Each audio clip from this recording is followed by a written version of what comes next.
Take a good look at this face. It's not only possessed by the man who has had starring roles in The Black Stallion and Heart Like a Wheel. Also now in Gremlins, it's the face of an erstwhile inventor. It also happens to belong to a man by the name of Hoyt Axton. And before we look at any other of Axton's work here in Gremlins, I'm going to show you something else. His boots. Could we take a look at his boots, please? Could we get a shot of these? Hoyt, these are the most interesting boots I've seen at least all week. Is there a story here?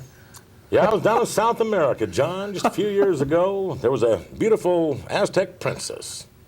She'd been trapped by some She had a skin problem, Himalayan travel agents. They were on vacation down there.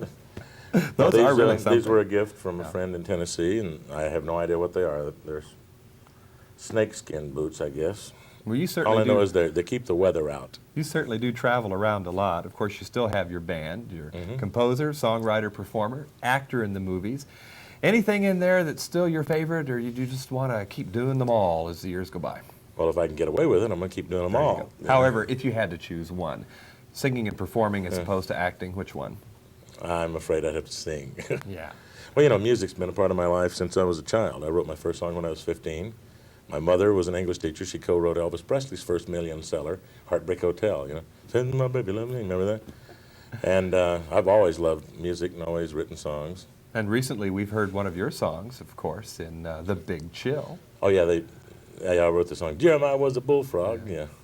Well, the idea of a singer, songwriter, and performer becoming a movie actor must pose special problems to you. Is learning how to project before an audience of any help to you at all on a movie set?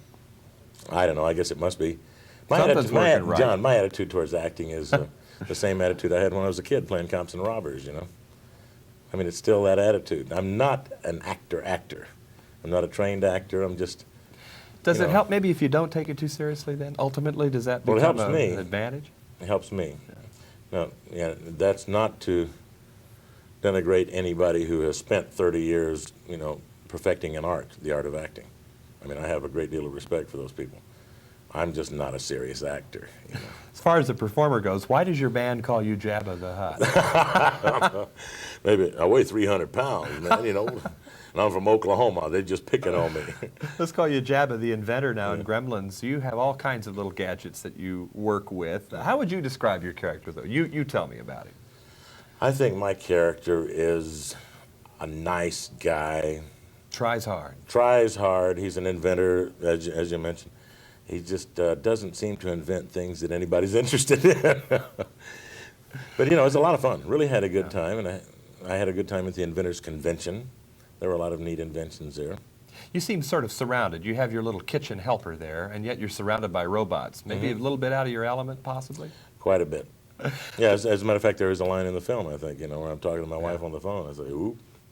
I'm afraid the competition's a little too heavy or something. There's an early scene in the film where, as dear old dad, you come into a curiosity shop, and being curious yourself, you choose a significant toy for your kid. Now, as a real-life father, would you be that kind of person? Yep. For example? Sure would. You've gotten gifts for the kids? How many kids? Well, I have 4 children, all the way from a 1.5 years old to 22 years old. You know. 1.5 years to 22? Yeah. And a couple of weeks ago, I went down to Arizona and went to a place where they breed wolves, and I bought my little boy a wolf cub. So every kid should have one. Well, they can grow up together. That's a dangerous precedent on the block. I don't think so. No, he has 2 other dogs to play with, so he's going to grow up thinking he's a dog. He won't know he's a wolf. Yeah.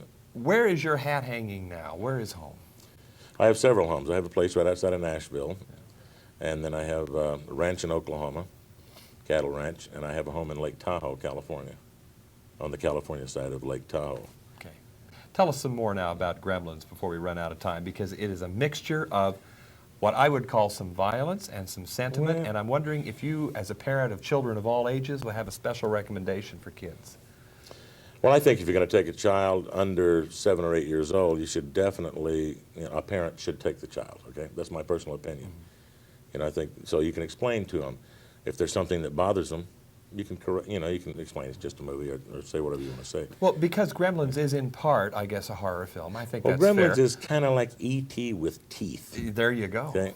But this idea of taking kids to a movie with you, I'm wondering if you would recommend to parents watching us right now that maybe that happens more and more with films. That's a good idea? I think it is a good idea.